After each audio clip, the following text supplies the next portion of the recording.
like every year, we're going to see veteran wide receivers and running backs fall in ADP due to the season prior, and it may be just outside of their circumstances. It may not even be their faults, but they could be candidates for a bounce back season. They got the workload going their way. They got the opportunity. They still got the talent, and they could just see a resurgence, but fantasy gamers are getting them at a discount compared to where they were drafting them at years past. The wide receiver we're going to be looking at today is Diontae Johnson. But before we look at the stats, you must hit that subscribe button. Stop missing out on this content because we're doing deep dives on these players every day. And you need to know what these players are doing. We need to know what these rookies are doing, who's hot off the waiver wire, who you should draft, who you shouldn't draft, what the numbers are saying. And we talk about these players and you just make your own decision off of them from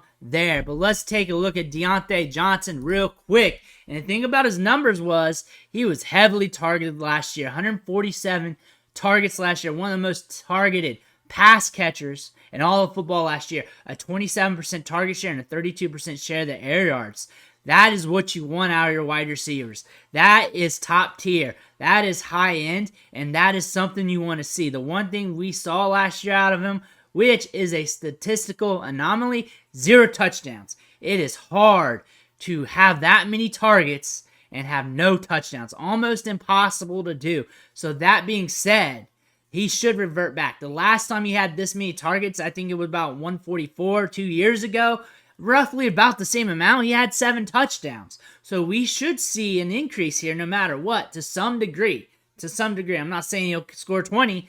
He should at least get 1 or 2. But he should increase that total to some point. And looking at the scoring here from last year, considering he did not score any touchdowns and was targeted heavily, he scored 10.6 PPR points per game, was pretty stable, but gave you some low-end production. A lot of people not happy with his output because he was not a high-end producer, was not giving you consistent wide receiver 2 weeks, and that was not getting it done. But if he just simply crossed the goal line about 5 to 7 times or so, that would have been about 2 more points per game, given there would have been spike weeks. That would have made you a little bit more happy. That's not counting the catch. That's not counting the yards tied to that. So again, that would have been a lot better for him from a fantasy football standpoint, would have allowed you to feel better about his fantasy football output.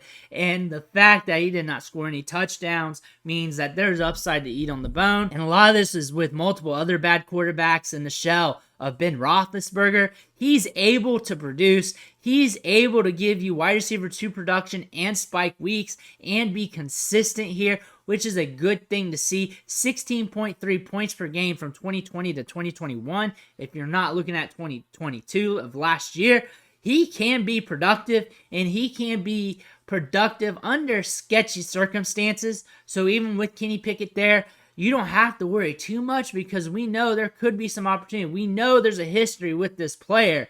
The thing about him throughout his career, he has dealt with injuries. That is a bugaboo with what we've seen with him throughout his career. That's probably my biggest concern. But honestly, he's able to suit up a fair amount of time, so really we should not be concerned. Objectively, he can give you top-end weeks. He has proven to do so. That's a good thing about looking at these veterans because you don't have to guess. You know what they can do because they've shown it. And looking at the targets here for the Steelers, it's him and George Pickens. Him and George Pickens, they're going to be soaking up the targets here. Both of them should kill it in target share. Both of them should be productive. Diontae Johnson can get deep, and he's nuanced so he can really create separation. This team averaged 27.9 seconds between snaps and neutral game script last year. About one of the slowest offenses in the league, really because they want to slow things down for their young quarterback, make sure everybody's set right, make sure everything's good to go, but they're still able to run a lot of plays per game. 66 plays per game, 39 pass plays, 27 rushing attempts per game. They still throw the football. But the thing about this offense, though, in the preseason, they were looking good. This offense looks like it's humming. You read a lot of reports talking about this offense. They're saying it looks good. We're watching it. They look good to us. I think this offense is going to be a little bit better than expected. Diontae Johnson has been making highlight plays in training camp. So has George Pickens. Both of these wide receivers are good. And this wide receiver duo looks like they're going to be very solid. And then we look at the game splits here, and things are kind of down with Kenny Pickett last year. Only 9 points per game with him versus 15 points per game in the other 4 games. But you know what? Pickett's developing. Give him some time. Maybe this year, what if he takes a step forward and it just helps him out a little bit? He comes out there with the 2 white gloves on, slings it out a bit, and you know what? Diontae Johnson's giving you closer to that 15 points per game that everyone's accustomed to. Something you want to pay attention to. Kenny Pickett might take a step forward, and it looks like he's been doing so in training camp and in preseason. But you want to see what happens when everything's going live in season. So we'll know week 1, 2, and 3 once the season starts up whether Kenny Pickett's for real or not. But that's really going to be the depiction here of Diontae Johnson's production here for fantasy football. But he's still kind of expensive. But also this is a part of the draft where wide receivers starting to run dry. So you need to pick your poison here if you haven't already loaded up at the wide receiver spot in the first 5 rounds. Like we've been saying, as you look here at this chart of ADP from Underdog Fantasy, you need to feel good about the wide receiver position before you get outside of round 5. Or not, this well's going to run dry and you might be hurting. That's not saying we're going to ignore running back. That's not saying we're going to ignore anything. But you do need to feel good at wide receiver before we get out of round 5, or your team might be hurting. It might be hurting pretty good. So make sure you get a couple wide receivers, maybe even 3 to 4 in the first 5 rounds. See how the draft comes to you. If the running backs come to you, take the running backs. But if the wide receivers are there, then you may want to think about loading up there as well. Running backs, you can backfill better than any other position, but don't ignore that position either. So you're really going to play the economy, the market of your draft once your draft happens, and just take what's there. If running backs are falling to you at value, take them. If wide receivers are falling, you better take them because the well's running dry, because we're seeing wide receivers get pumped up in drafts more than usual compared to other years, and you need to be prepared for that and know what's about to unfold here in the middle to late rounds. That's the best strategy, just knowing how the market's going to play the middle to late rounds and what the draft's going to look like.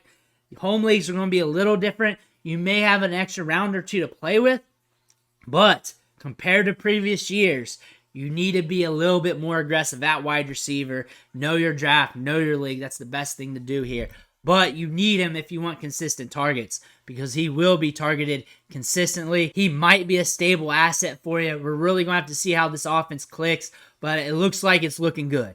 It looks like it's looking good. We might get a potential bounce back year, and that's something you may want to invest in.